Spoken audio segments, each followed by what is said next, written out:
They told you it was just a dream, a flicker of the mind, a chemical response in a sleeping brain. But deep down, you've always known better. You've felt it the moment between sleep and wakefulness when reality shifts and something within you begins to rise. Not metaphorically, literally. Your body stays, but your awareness moves. You're floating, watching, sensing the room from above, the bed beneath you, the world behind you, and the rules no longer apply. This isn't fantasy. It's not delusion. It's soul travel, astral projection, the ancient art of leaving the body without dying.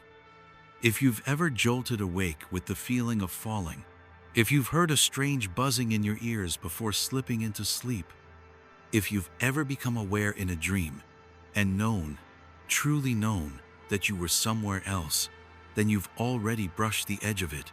You didn't imagine it. You remembered it. Because soul travel isn't something you learn, it's something you unlock.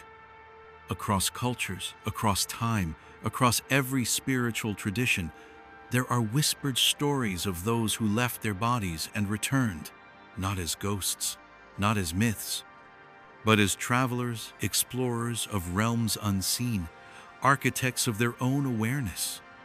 The Egyptians called it the Ba, the soul bird that could fly between worlds. The Tibetans mapped it in their Book of the Dead, describing the Bardo, the space between lives. The shamans of South America speak of their double, the spiritual twin that walks in other dimensions. And now here you are, in the age of information, rediscovering what your soul never forgot. This video isn't here to teach you something new. It's here to help you remember what you've always known. That you are not your body. You are not your thoughts. You are not your name. You are consciousness, infinite, multidimensional, untethered. The dream was never a dream. It was a doorway. And now, you're standing at the threshold. The world tells you to stay grounded, but your soul was built to fly.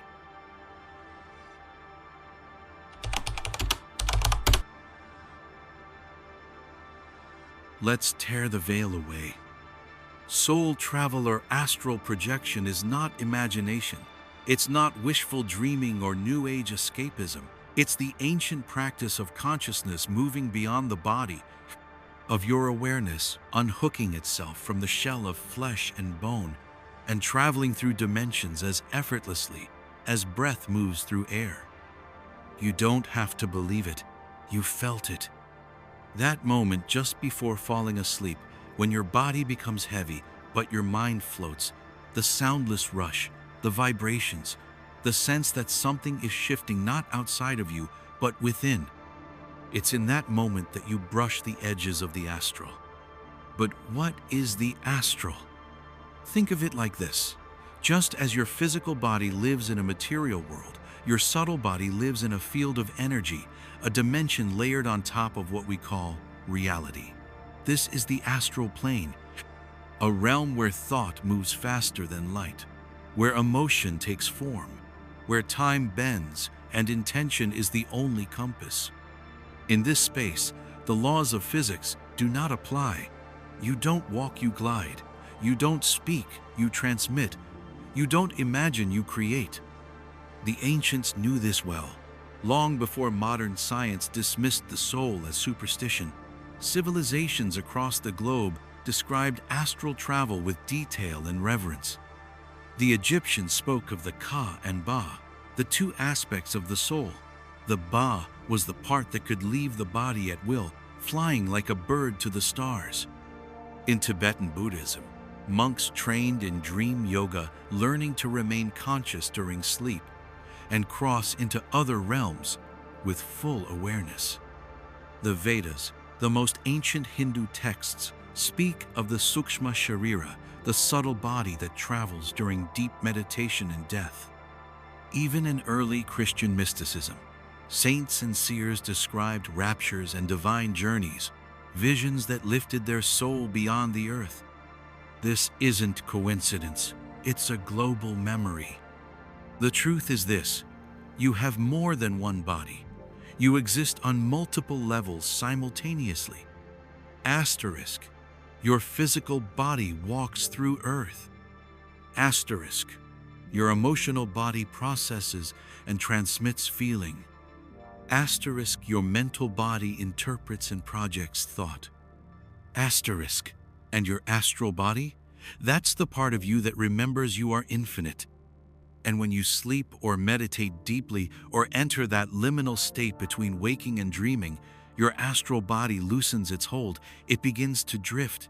And if you're aware enough, if you're awake during that shift, you don't just drift, you travel. Soul travel is not leaving yourself behind. It's coming back to the truth of what you are. You are not a human being trying to be spiritual. You are a spiritual being temporarily having a human experience. And every time you separate from the body, every time you remember how to float, how to fly, how to feel without form, you tap into a freedom no system can control.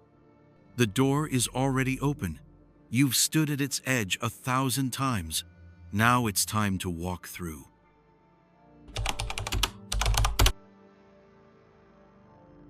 They say you are made of atoms, flesh, and blood, but that's only the outer shell, the surface layer of a far more complex, multidimensional design. Within you is a second body, a luminous double. It's been called the astral body, the etheric form, the energy double, or the body of light. It looks like you, moves like you, but it exists on another vibratory level entirely. You may have glimpsed it before in your dreams, in meditation, in moments when your consciousness expands beyond the limits of your skin. That feeling of floating, of watching yourself sleep, of seeing through closed eyes, that is your astral form awakening. But how does it work? To understand soul travel, we must first understand what we are. The physical body is the slowest, most condensed version of you. It vibrates at a frequency dense enough to be seen and touched. The astral body, on the other hand, exists at a higher frequency, subtle, fluid, and liberated from the constraints of matter.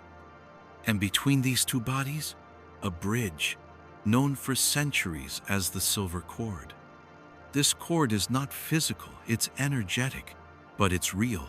It connects your astral self to your physical body, stretching across dimensions.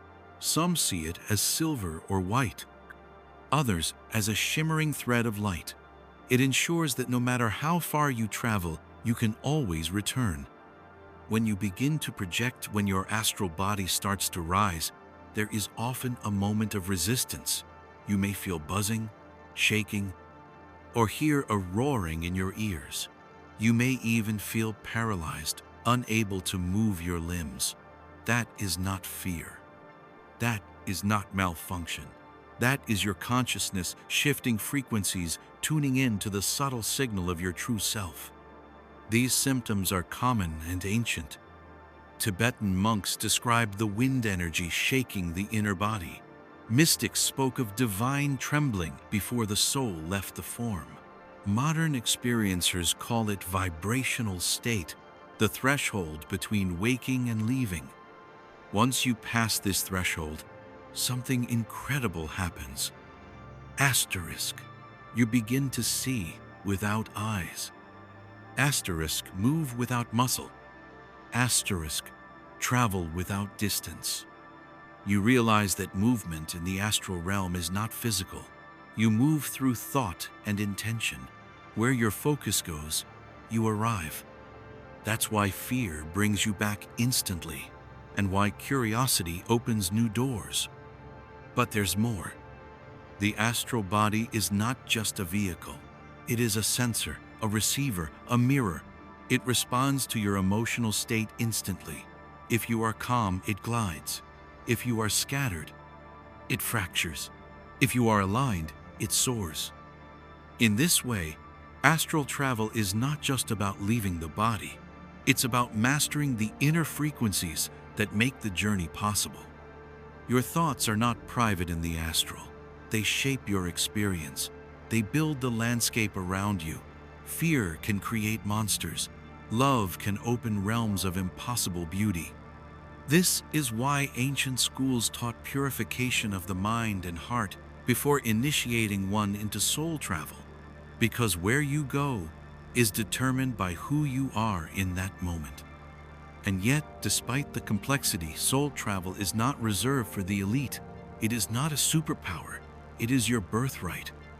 The astral body is always with you. You don't need to create it. Only remember how to access it. It is the part of you that existed before your birth, and the part that will continue long after your last breath. Your soul is not bound by this world. Your essence is not limited to this skin. And every time you travel, you peel back one more layer of the illusion.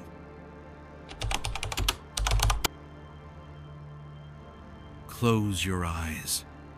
Now imagine drifting beyond the limits of your room, your home, your city. Imagine rising above the world, weightless, untethered, aware.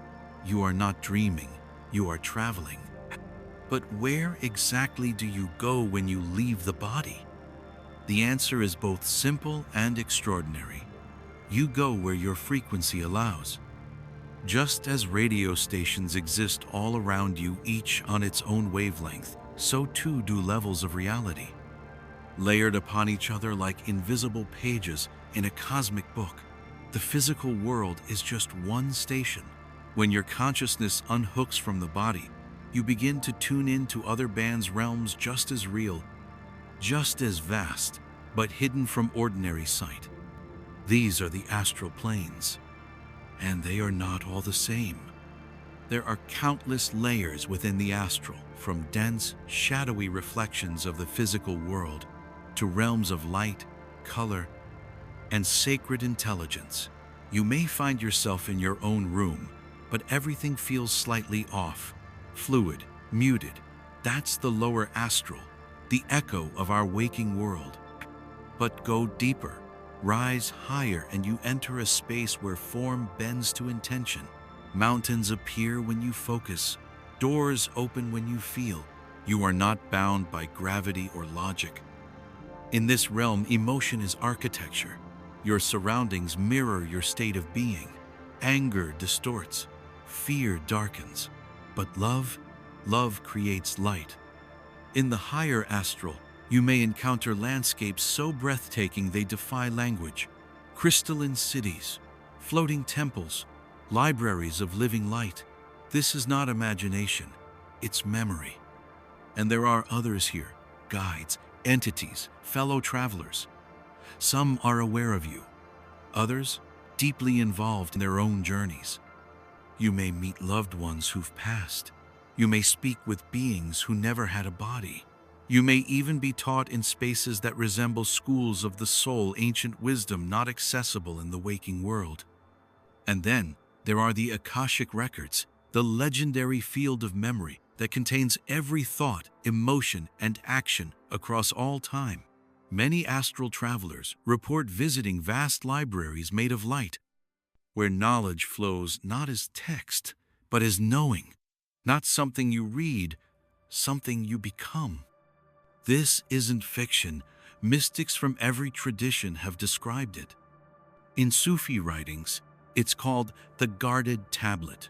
In theosophy, it's the Akasha. In quantum theory, some now refer to it as the zero-point field. You can go there. You already have. But not every journey is upward.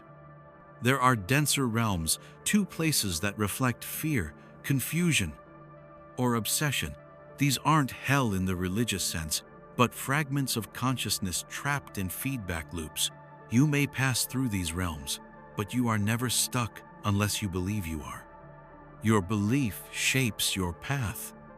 This is why clarity of intention matters. Before you project, you can choose. Do I wish to explore? Do I wish to heal? Do I seek guidance or truth? Because the astral isn't random, it's responsive. You don't travel like a tourist. You travel like a creator, painting your path with every thought and feeling. And sometimes, Sometimes you go beyond even the astral, into dimensions of pure light, where form dissolves, and you are met not by images, but by presence, a vast, loving intelligence, not external, but familiar, like coming home to a place you never left. That's not just travel, that's remembrance. You go there not to escape, but to remember who you are. You don't need special genetics. You don't need a guru or a lifetime of meditation, because the gateway to the astral isn't locked. It's just been buried beneath noise. Astral projection is not a trick, it's a natural ability, one that most people experience at least once in their lives, usually by accident, and almost always forget. But what if you could trigger it at will? What if you could step through that invisible doorway with intention, awareness, and control? You can. And it begins with one shift, not forcing, but allowing. Step 1. The state between states. The doorway doesn't appear in waking life or in deep sleep. It opens in the in-between, the liminal space where your body drifts into rest, but your mind remains aware. This is called the hypnagogic state, and it is sacred. It's the twilight of consciousness, the moment your brainwaves slow from beta to alpha to theta. It's where visions appear, where sound distorts, where you feel like you're floating before you've even left. This is the launch pad. To reach it, you must relax your body deeply while keeping your mind alert. That's the paradox, but it's also the path. Step 2. Total stillness. Lie down on your back, close your eyes, place your hands by your sides, and now do nothing. This is not sleep. This is conscious surrender. Let your body fall asleep, bit by bit. Start at the feet, move slowly upward, release every muscle, every tension. Feel your breath become slower, shallower. Let the physical self begin to fade. And then the moment will come.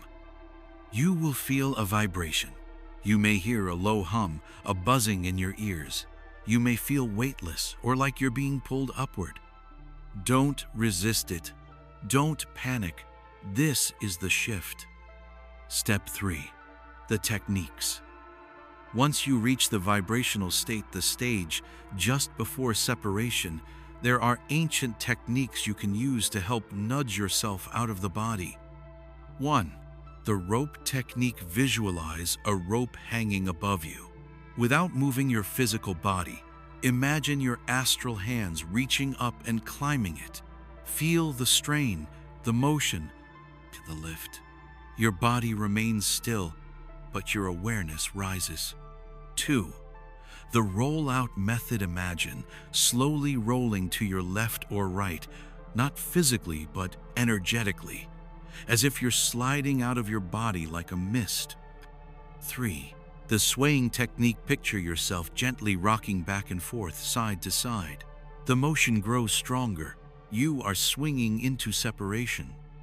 Each method works because it triggers the mind to move without the body following. When to practice? The best time to attempt astral projection is early morning, after 4-6 hours of sleep. Why?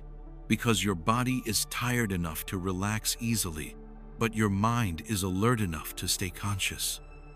Alternatively, deep meditation just before sleep can create the same effect. Avoid caffeine, avoid heavy meals, turn off your phone, dim the lights. This is not casual, this is sacred. The real key.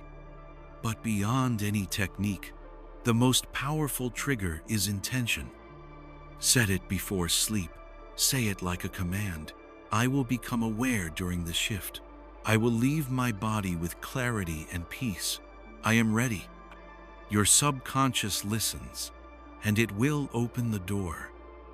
What to expect? The first time may feel strange. You may hear sounds that don't exist, You may see your own sleeping body.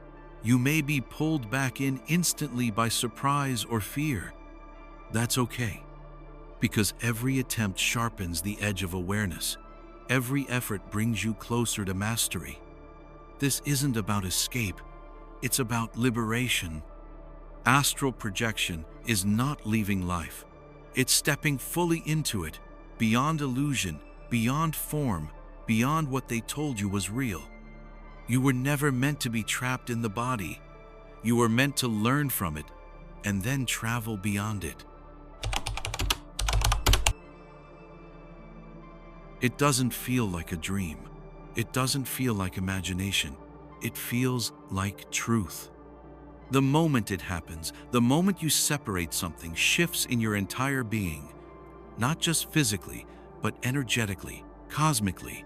You realize, I am more than this shell. I am not inside the body is inside me. At first, it begins subtly, a soft hum, a distant vibration. Your limbs feel weightless, as if dissolving. Your mind sharpens, paradoxically calm and alert at the same time. Then the lift.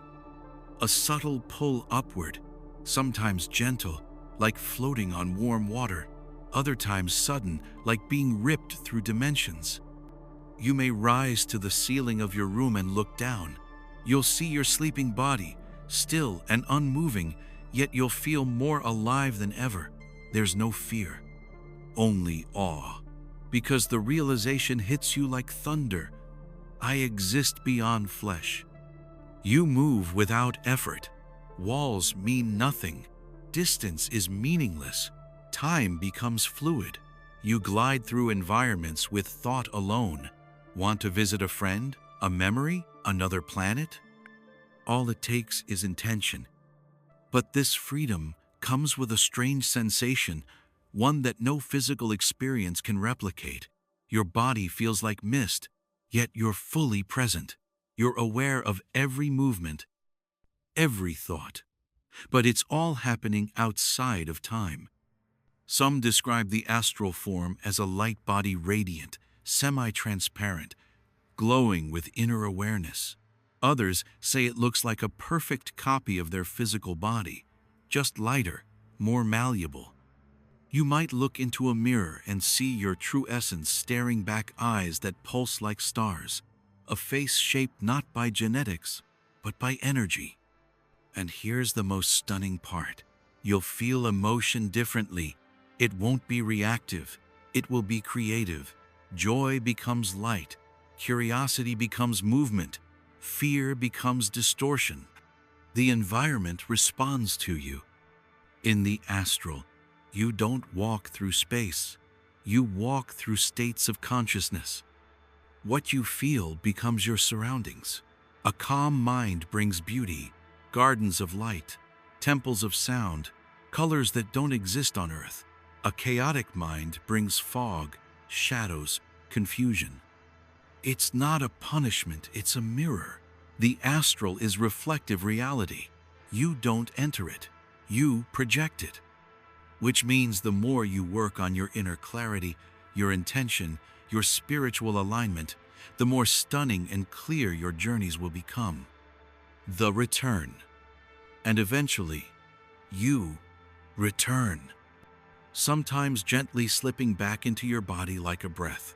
Other times abruptly, a sudden jolt, a gasp, a snap back into density. Your heart may race. Your body may feel heavier than before. You may open your eyes, stunned, wondering, was that real? And then the knowing settles. It was more than real. It was you. Not the limited walking self, but the eternal one, the traveler, the observer, the soul. This experience leaves a mark, not like a dream that fades, but like a scar of light. You feel different because you've touched the truth, and truth changes everything.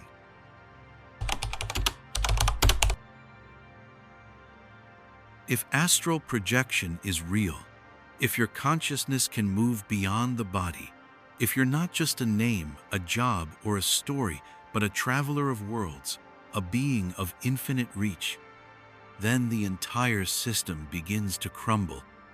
You see, this truth, the truth that you are not limited to your body, is dangerous, not to you, but to the structures that rely on your obedience. Because once you realize you are more than flesh, you stop being easy to control.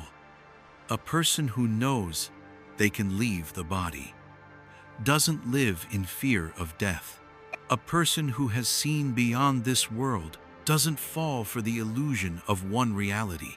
A person who travels in soul isn't held captive by systems built to contain them.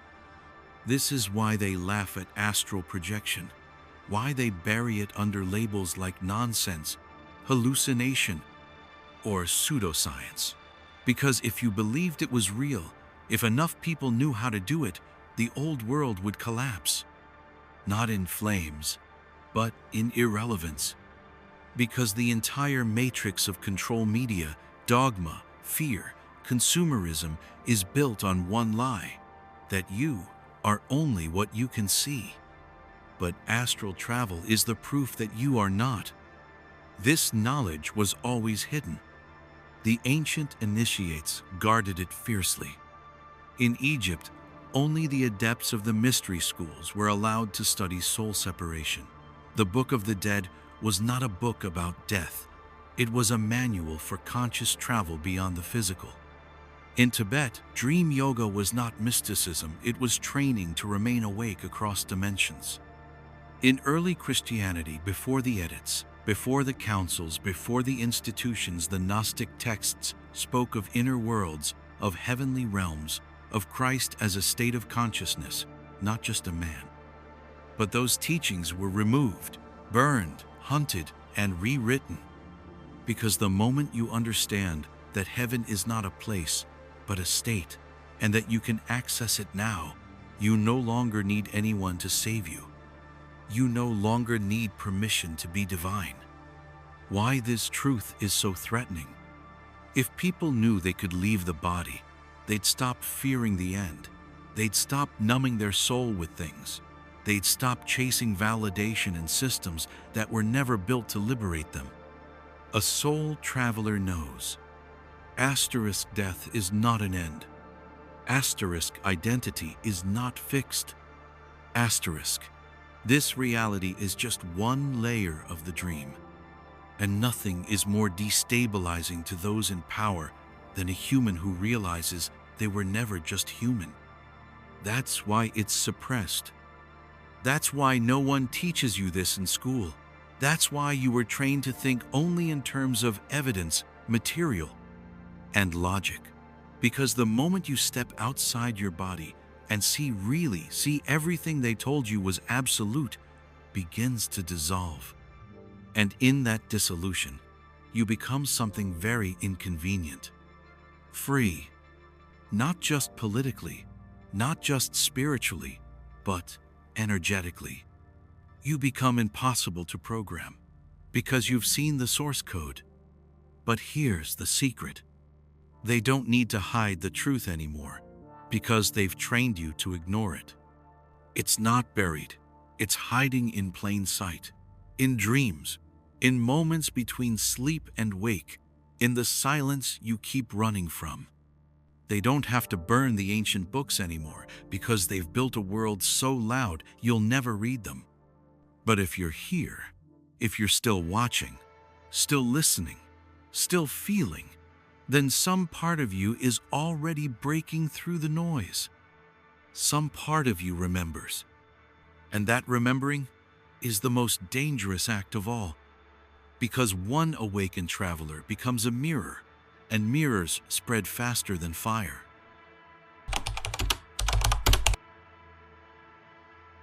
The strangest part about soul travel is that it doesn't feel new. It feels like something you've done before, something ancient, familiar, something you knew how to do before you could even speak and then forgot. Because the truth is, you've left your body thousands of times. In dreams, in meditations, in trauma, in ecstasy, in silence. But you were trained to dismiss it, conditioned to believe that only the physical is real, that your imagination is make-believe, that your dreams are random, that your soul is a story. But what if it's the other way around? What if this life, this physical five-sense world is the dream? What if the true reality is what you feel when you're finally free from the illusion of limitation? Astral projection doesn't teach you something new. It reminds you of what's already within you. It's not a practice, it's a remembering. The memory hidden in you. Every culture speaks of it. They just use different words. In ancient India, it's said that the soul forgets when it enters the body, and life is the journey of remembering. The Greeks spoke of Lethe, the river of forgetfulness. The Egyptians believed the soul had to pass through many gates to reclaim its full knowing. The Gnostics taught that to awaken is to reclaim the spark buried beneath the veil of matter. And now it's your turn, because something brought you here, not randomly, not accidentally. A pull, a question, a strange curiosity that wouldn't leave you alone. This isn't entertainment, it's activation. You didn't stumble into this video, you answered it. The soul has no amnesia, only the mind. The human mind forgets, but the soul remembers. It remembers the feeling of flight, of walking through other worlds, of being light, of passing through stars, of touching truth without words. It remembers the frequency of home, not a place, but a state of being. And when you project, when you finally leave the cage of flesh and rise, the recognition hits you like a wave of light. Oh, I've been here before. You don't just remember the astral, you remember yourself. The part of you that existed before this name, this face, this life, the watcher behind your eyes, the observer behind every dream, the traveler who's walked through dimensions, stars, and timelines. And in that remembering, you find something unshakable. Why this changes everything. Once you know who you are, really know nothing external can define you. Not your past, not your pain, not your job or your failures, or your story. Because you realize those were just clothes you wore, masks you tried on, roles you played in the theater of matter. But behind them, there is a silence, a presence, a luminous intelligence that has no age, no limits, no fear. And once you've touched that part of you, even just once, you can never be the same. Because the moment you remember, you can no longer pretend to be asleep. You can no longer live someone else's life. You've pierced the illusion. You've felt the infinite. You've awakened the traveler. And from that moment on, even if you forget again, even if life gets loud, even if doubt returns, the soul never sleeps again. It waits, it watches, it whispers, "Remember me."